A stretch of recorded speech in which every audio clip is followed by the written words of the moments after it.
Dear students, जैसा कि आपको पता है कि आपका जो है क्लास 10th मैथ जो है हम पढ़ा रहे हैं आपको। ये तो आपको पहले से जानकारी है। जो आपका प्रतिदिन 8 बजे लाइव क्लास चलता है वो 8 बज गए हैं, देखिए आप।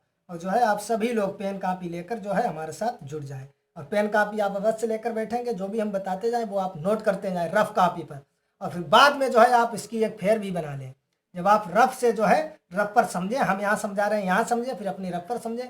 और अपनी फेयर कापी पर जो है आप बिना देखे हुए उस सवाल को नोट करेंगे। अगर कहीं पर कोई समस्या आती है तब आप रफ में देखेंगे कि कहाँ पर हमसे गलती हुई है, और आपको अच्छी तरह से समझ में आ जाएगा। और मैं आपसे वादा करता हूँ कि आपको इस वीडियो को देखने के बाद हमारे साथ अगर जुड़े रहेंगे तो आपको कोचिंग की आवश्यकता नहीं पड़ेगी। कोचिंग आपको पढ़नी नहीं पड़ेगी। मैं इस टाइप को समझा दूंगा कि इस टाइप को आपको कोई भी नहीं समझा पाएगा। आशा तो मैं यही करता हूँ। लेकिन हमारे साथ जो है प्रतिदिन आप 8 बजे जुड़े रहें। एक पेन कापी लेकर जो है आप बैठ जाएं 8 बजे। और जैसे ही हम 8 बजे पढ़ाते हैं वैसे ही आप जो है प्रतिदिन अपने चैनल पर अपने घर बैठकर मोबाइल में जो है पढ़ें सही से। जो हम बताते जाए उसे जो है रफ कॉपी पर नोट करते जाए, बाद में फेयर पर नोट करते जाए। आपको अच्छी तरह से समझ में आ जाएगा, आपकी फेयर भी बन जाएगी। और आपके बोर्ड परीक्षा में मैं आशा करता हूँ बहुत ही अच्छे मार्क्स आएंगे। और मैं इस टाइप से आपको समझाऊंगा, कोई भी आपको इस टाइप से नहीं समझाएगा। लेकिन आप नहीं समझे वो आपकी मर्जी है, आप नहीं पढ़ते हैं और आपने मोबाइल ले लिया है कि हाँ पिताजी लाओ, हम 8 बजे हमारा टाइम हो गया है, सर जी पढ़ाएंगे। और आपने मोबाइल लेकर और आप गाना बजा रहे हैं ब्रजेश शास्त्री का, तो आप कभी भी नहीं समझ पाएंगे। हाँ, जब आप ये हमारे साथ धोखा नहीं कर रहे हैं, अपने पिताजी के साथ धोखा नहीं कर रहे हैं, ये अपने आप जो है स्वयं के साथ धोखा कर रहे हैं। आप जब 8 बजे अपने मोबाइल लेंगे तुरंत जो है हमारे आपके पास नोटिफिकेशन पहुंच जाएगा। अगर नहीं भी पहुंचता है, अगर आप बेल आइकन नहीं दबाए हैं, तो हमारे चैनल गंगा पार जंक्शन पर आप सब्सक्राइब करेंगे और जो है तुरंत वहाँ पर आपको पहले ही दिखाई देगा उसका नोटिफिकेशन। आप वहाँ पर क्लिक करेंगे और 8 बजे से प्रतिदिन जो है आप अपनी कापी और रफ कापी और पेन लेकर हमारे साथ बैठें। जो भी हम बताते जाएं उसे आप नोट करते जाएं, उसे सही से समझें। फिर उसके बाद एक फेयर बनाएं। फेयर पर आप अपने मन से जो है नकल नहीं करेंगे, देखेंगे नहीं, उस सवाल को नोट करेंगे। अगर कहीं पर भूलते हैं तब आप रफ में देखेंगे कि कहाँ पर ये हो गया है। रफ में भी आपको समझ में नहीं आता है कि ये कैसे कर दिया सर ने, तो जो है आप हमारा वीडियो जो है फिर जाकर वहीं पर देख सकते हैं। हमारे चैनल जो है यूट्यूब पर गंगा पार जंक्शन सर्च करेंगे और उसकी अलग से प्लेलिस्ट बनी है class 10th math solution in Hindi. और वहाँ पर जो है जो भी आपको एक्सरसाइज का देखना है वहाँ पर जाएंगे, आप देखेंगे, पढ़ेंगे। और वहाँ पर भी अगर आपको नहीं समझ में आता है तो कमेंट बॉक्स में हमें तुरंत बताएंगे सर यहाँ पर आपने कैसे कर दिया है, हमारे समझ में नहीं आया है। तो जो है उसका हम सोल्यूशन आपको फिर दोबारा समझाएंगे। और मैं पूरी कोशिश करूंगा कि इसी वीडियो में आपको अच्छी तरह से समझ में आ जाएगा। लेकिन आप जो है हमारे साथ सिर्फ जुड़े रहें। प्रतिदिन 8 बजे जो है हम आपको पढ़ाते हैं। प्रतिदिन 8 बजे अगर आप 1 घंटा समय देंगे, और फिर भी इसी टाइम से जो है 1 घंटा अगर आप समय नहीं दे पाते, इसीलिए जो है मैं प्रतिदिन एक ही सवाल आपको बताता हूँ। चाहे वो 15 मिनट में बता दूँ या 20 मिनट में। आपका बड़ा सवाल है अगर, तो वो 30-35 मिनट में पहुंच जाएगा। छोटा सवाल है तो 20 मिनट में। इसीलिए मैं 2-3 सवाल नहीं बताता हूँ। अगर 2-3 सवाल बताऊंगा तो वीडियो ज़्यादा लंबा हो जाएगा, 1-1.5 घंटे का, और आप देखते देखते उब जाएंगे, उसे पूरा देखेंगे भी नहीं, आपको समझ में भी नहीं आएगा, आप खिचड़ी में पड़ जाएंगे। इसलिए मैं प्रतिदिन जो है 8 बजे जब जुड़ता हूँ लाइव, तो जो है एक वीडियो में सिर्फ एक ही सवाल बताता हूँ। चाहे वो 15 मिनट में बताऊँ, अगर छोटा सवाल है तो 15-20 मिनट में, अगर कोई बड़ा सवाल है तो वही 35-40 मिनट का वीडियो बन जाता है। इसलिए मैं एक ही सवाल बताता हूँ कि आपको पूरी तरह से समझ में आ जाए और कभी भी भूले नहीं, वो आपको कोचिंग लगानी ना पड़े। पूरा हमारा यही लक्ष्य है, यही कोशिश है। तो आप देख रहे हैं जैसा कि ये दिया गया कक्षा 10 आपका गणित चल ही रहा है। प्रश्नावली आपकी 3.2 चल रही है, ये भी आपको पता है, जिसका प्रश्न नंबर 5 हम आपको बताएंगे, क्योंकि प्रश्न नंबर 4 हम आपको ऑलरेडी बता चुके हैं। प्रश्न नंबर 4 तो कल ही हमने 8 बजे आपको जब लाइव पढ़ाया था, बताया था आपको, आपने देखा होगा, अच्छी तरह से समझा भी होगा। यहां से प्रश्न नंबर 5 आप देख सकते हैं कि एक आयताकार वाग जिसकी लंबाई चौड़ाई से 4 मीटर अधिक है, जिसकी लंबाई जो है वो चौड़ाई से 4 मीटर अधिक है, का अर्ध परिमाप 36 मीटर है। वाग की विमाएं ज्ञात कीजिए। वाग की विमाएं ज्ञात कीजिए। अब आपका चैप्टर आपको पता है, दो चर वाले रैखिक समीकरण चल रहा है, तो यहां से आपको एक्स वाई मानना है। अब देखो वैसे अगर एक ही चर वाला आपका सवाल होता तो देखो लंबाई जो है चौड़ाई की 4 अधिक है, तो पहले हम चौड़ाई मानते हैं कि माना आयताकार वाग की चौड़ाई जो है x मीटर है, तब लंबाई बराबर x प्लस 4, क्योंकि लंबाई 4 अधिक है चौड़ाई से। चौड़ाई माना आयताकार भाग की चौड़ाई x मीटर है, तब लंबाई बराबर x प्लस 4 मीटर। लेकिन यहां से जो है आपको एक चर में नहीं लगाना है, आपका दो चर वाला चैप्टर चल रहा है, तो आप यहां से सवाल आपका उससे भी लग जाएगा, सवाल आपका जो है उससे भी लग जाएगा। कि x दिया गया है, चौड़ाई मान लेंगे x, लंबाई आपकी x+4 हो जाएगी प्रश्नानुसार, और अर्ध परिमाप ये लगाएंगे, बस आपका तुरंत आंसर आ जाएगा। लेकिन यहाँ पर आपका चैप्टर चल रहा है दो चर वाले रैखिक समीकरण, तो यहाँ से आपको दो चर x और y मानना है। तो यहाँ के लिए आपको कोई कंडीशन नहीं है, चाहे आप पहले लंबाई को मान लें, चाहे आप पहले चौड़ाई को मान लें, वहां आप पर कंडीशन थी। वहां अगर आप पहले मान लेते, मान लिया कि माना आयताकार भाग की लंबाई बराबर x, तब चौड़ाई मानना थोड़ा उसमें हम घटाते, और वहां से आप कंफ्यूज हो जाते कि अधिक है, अधिक का मतलब हमें जोड़ना है, लेकिन यहाँ सर ने हमें घटा दिया, तो वहां हमें पहले जो है चौड़ाई ही मानना होता कि मान ला पहले हम चौड़ाई मानते, बाद में लंबाई को एक जोड़ करके लंबाई मान लेते। यहाँ दो चर वाला रैखिक समीकरण है, तो चाहे पहले लंबाई मानो चाहे पहले चौड़ाई, आप स्वतंत्र हैं। तो मान लो, माना आयताकार वाग की लंबाई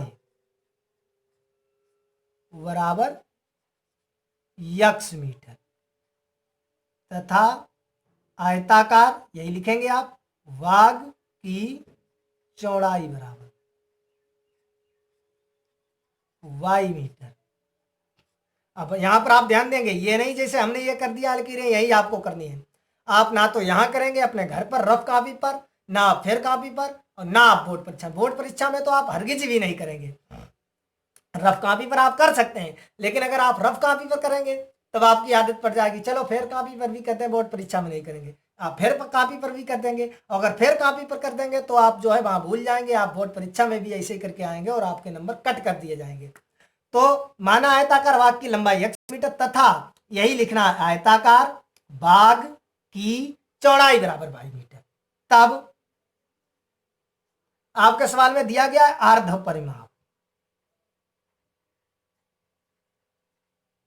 अर्ध परिमाप कितना दिया गया है, 36 मीटर। और आपको पता होगा आपका परिमाप क्या होता है, 2 × लंबाई और प्लस चौड़ाई, यही तो होता है। अर्ध परिमाप यानी आधा है, आधा यानी 1/2 कर दिया, कितना है 36, तो 2 से 2 ये कट भी जाएंगे, बचा है लंबाई प्लस चौड़ाई बराबर 36। लंबाई यहां आप ध्यान से देखें आपकी है x और चौड़ाई है y, बराबर कितना हो गया 36, समीकरण 1, इसे हमने डाल दिया समीकरण 1। अब आप देखेंगे प्रश्नानुसार, अब आपके प्रश्न ने भी कुछ आपसे कहा है वो भी आप समझ लें। प्रश्नानुसार, प्रश्न के अनुसार क्या है, देखो प्रश्नानुसार कहा गया है कि लंबाई जो है वो चौड़ाई की 4 अधिक है, लंबाई ये है और ये हमने मान ली चौड़ाई, लंबाई जो है 4 अधिक है, हमें बराबर करना है, तो बराबर करने के लिए हम चौड़ाई में जोड़ेंगे, क्योंकि सवाल पहले कह चुका है लंबाई जो ये x है ये चौड़ाई 22 से 4 अधिक है, यहाँ पहले से 4 अधिक है, 4 पहले से जुड़े हैं जो हमें दिखाई नहीं दे रहे हैं, तो हम इसमें 4 जोड़ेंगे तभी तो दोनों बराबर होंगे। तो देखो x इसे इधर लाएंगे माइनस का y और बराबर 4, समीकरण 2, बस आपका सवाल लग चुका है। यह कंडीशन दी गई, यहां से पूछा गया है कि वाक की विमाएं ज्ञात कीजिए, यानी विमाएं यानी लंबाई और चौड़ाई ज्ञात करना है। अब देखिए यहां आपको कंडीशन नहीं दी गई है कि आप किस विधि से हल करें, ग्राफी विधि से हल करें या विलोपन विधि से हल करें या प्रतिस्थापन विधि से हल करें या वज्र गुणन विधि से हल करें। बहुत सी आपकी विधियां, यानी रैखिक समीकरण को हल करने की आपकी बहुत सी विधियां हैं, आपको बताएंगे। ये प्रश्नावली आपकी 3.2 चल रही है, प्रश्नावली 3.3 और 3.4 ये जो भी है इसमें जो है मैं आपको बताऊंगा ग्राफी विधि से, आपको बता चुका हूं, इसी में ग्राफी विधि से कैसे हल करते हैं। अब इसका जो है यहां से अगर हम ग्राफी विधि से हल करेंगे तो इससे एक टेबल बनेगी और इससे एक टेबल बनेगी, फिर हम बनाएंगे ग्राफ और दोनों का टेबल बनाकर ग्राफ में मान रख देंगे, 2 रेखाएं बनेगी जहां पर हमारी प्रतिच्छेद करेंगी, भाई हमारा x, y यानी x और y के मान निकल आएंगे और x और y हमारी लंबाई और चौड़ाई है, यहां से हमारी लंबाई और चौड़ाई निकल आएगी। तो ये विधि हो गई। दूसरी होती है विलोपन विधि, वो भी आपको आगे मिलेगी। फिर होती है प्रतिस्थापन विधि, वो भी आपको प्रश्नावली 3.3 में मिलेगी। फिर आपकी होती है वज्र गुणन विधि, वो भी आपको जो है प्रश्नावली आगे 3.3 या 3.4 में मिलेगी। तो यहां से देखो अब कोई विधि नहीं दी गई है तो हम क्यों ग्राफी विधि से हल करें। यहां हमसे ये नहीं कहा गया कि इस समीकरण को या इस सवाल को ग्राफी विधि से हल कीजिए या इसकी विमाएं ग्राफी विधि से ज्ञात कीजिए। अब जब ग्राफी विधि नहीं दिया गया है तो हम क्यों टेबल बनाएं? अब जब नहीं दिया गया है ग्राफी विधि तो क्यों हम टेबल बनाएं और क्यों हम इतना बड़ा ग्राफ बनाएं, हम सवाल क्यों बड़ा करें? तो हम कोशिश करेंगे कि हम कोई छोटी विधि लगाएं, विलोपन विधि। अब ग्राफी विधि तो छोड़ ही दो, हम आपको हल करना तो बता ही चुके हैं ग्राफी विधि से कैसे हल करते हैं, लेकिन उससे क्यों हम ग्राफ बनाएं, क्यों बड़ा करेंगे जब यहाँ पर हमें कोई कंडीशन नहीं दी गई है। अब आपकी विधि बची है विलोपन विधि, प्रतिस्थापन विधि और वज्रघूर्ण विधि। किसी भी विधि से आप लगा सकते हैं जो भी आपको छोटी विधि लगे। तो देखो हम यहां से आपको विलोपन विधि से हल करके दिखाते हैं। तो देख लो विलोपन विधि से कैसे हल करते हैं। सबसे सरल विधि है, बहुत अच्छी विधि। लिख दो समीकरण फर्स्ट और समीकरण सेकेंड से। फर्स्ट आपका दिया गया है x प्लस वाई बराबर 36 और सेकेंड दिया गया है x माइनस वाई बराबर 4। दोनों को हल करेंगे। यहां से देखो पहले ही हमारा प्लस माइनस कट रहा है, अगर ये प्लस ये दोनों प्लस के होते तब नहीं कटता, तो हम यहाँ पर लिख देते घटाने पर, और घटाने पर आपको पता है, बता चुके हैं, निशान बदल जाते हैं। तो ऊपर वाले प्लस के थे, नीचे वाले माइनस के हो जाते काटने के लिए। तो यहाँ पर जो है इसे जोड़ दो, यहाँ पर लिख सकते हैं जोड़ने पर, जोड़ने पर, या यहीं पर लिख सकते हैं समीकरण 1 और समीकरण 2 को जोड़ने पर, समीकरण 1 और समीकरण 2 को जोड़ने पर यहां लिख सकते हैं। तो यहां लिखने की जरूरत नहीं। तो देखो जोड़ दो, ये तो कट जाएगा, ये x और हो जाएगा 2x बराबर 36 और 4 कितने हो जाएंगे 40। x बराबर ये गुणा में तो आ जाएंगे भाग में, तो x बराबर आ जाएगा 20 मीटर। अब देखो x का मान रख दो किसी में, तो यहां पर हम रख देंगे x का मान समीकरण किसी में भी रख दो, फर्स्ट में रख दो, फर्स्ट में रखने पर फर्स्ट आपका क्या दिया गया है x प्लस वाई बराबर 36, x का मान रखना है, यानी 20 प्लस वाई बराबर 36। तो y बराबर 36 माइनस 20, तो y बराबर घटाएंगे शायद आ जाएंगे 16। ये मीटर में x y हमने माने तो ये भी मीटर में आ जाएगा। तो बस x y के मान निकल आए हैं, तो लिख दो अतः आयताकार वाग की लंबाई x मानी थी 20 मीटर तथा चौड़ाई बराबर भाई मानी थी 16 मीटर। यही आपका आंसर आ गया। आई होप आपको अच्छी तरह से समझ में भी आ गया होगा। समझ में आ गया है तो देखते हैं आगे। जल्दी जल्दी में मैं एक बार आपको फिर बता देता हूं कि आपका ये दिया गया प्रश्न नंबर 5 कि एक आयताकार वाग जिसकी लंबाई चौड़ाई से 4 अधिक है और जिसका अर्ध परिमाप 36 मीटर है, वाग की विमाएं ज्ञात कीजिए। यहां से आप ध्यान देंगे, हमने बताया कि आपका दो चर वाला रैखिक समीकरण चल रहा है। जब आपका दो चर वाला रैखिक समीकरण चल रहा है तो आपका दो चर वाला रैखिक समीकरण चल रहा है, तो जो है आपको x y में मानने हैं। तो उन्हें मान लिया आयताकार भाग की लंबाई x मीटर और आयताकार भाग की चौड़ाई y मीटर, यहाँ आपको पूरा लिखना है। तब सवाल ने दिया है अर्ध परिमाप 36 मीटर। परिमाप क्या होता है आयत का 2 इंटू लंबाई प्लस चौड़ाई। अर्ध है तो आधा कर दिया, 2 से 2 कट गए हैं, लंबाई प्लस चौड़ाई बराबर 36, लंबाई x प्लस y बराबर 36, समीकरण 1 बन गया। अब प्रश्नानुसार दिया गया लंबाई जो है वो 4 अधिक है, तो बराबर करने के लिए 4 हमने इसमें जोड़ दिया, इधर लाएंगे x माइनस वाई बराबर 4, समीकरण 2 बन गया। अब हमें यहाँ x और y के मान निकालने हैं, x और y के मान। अब यहाँ ये तो कहा नहीं गया कि ग्राफी विधि से, चाहे आप ग्राफी विधि लगाएं, चाहे आप विलोपन विधि लगाएं, चाहे आप प्रतिस्थापन विधि लगाएं, चाहे आप वज्र गुणन विधि लगाएं, जिस विधि से आपको सरल लगे उस विधि से आप x के और y के मान निकालेंगे। यहाँ आपके लिए कोई भी कंडीशन नहीं है। तो देखिए हमें मालूम है कि ये जो हम जोड़ेंगे तो ये बाई बाई कट जाएंगे, तो हमने लिख दिया समीकरण 1 और समीकरण 2 को जोड़ने पर, जोड़ दिया, ये देखो कट गए, x 2x बराबर ये 36 40 हो गए, 2 का भाग जाएगा ये 20।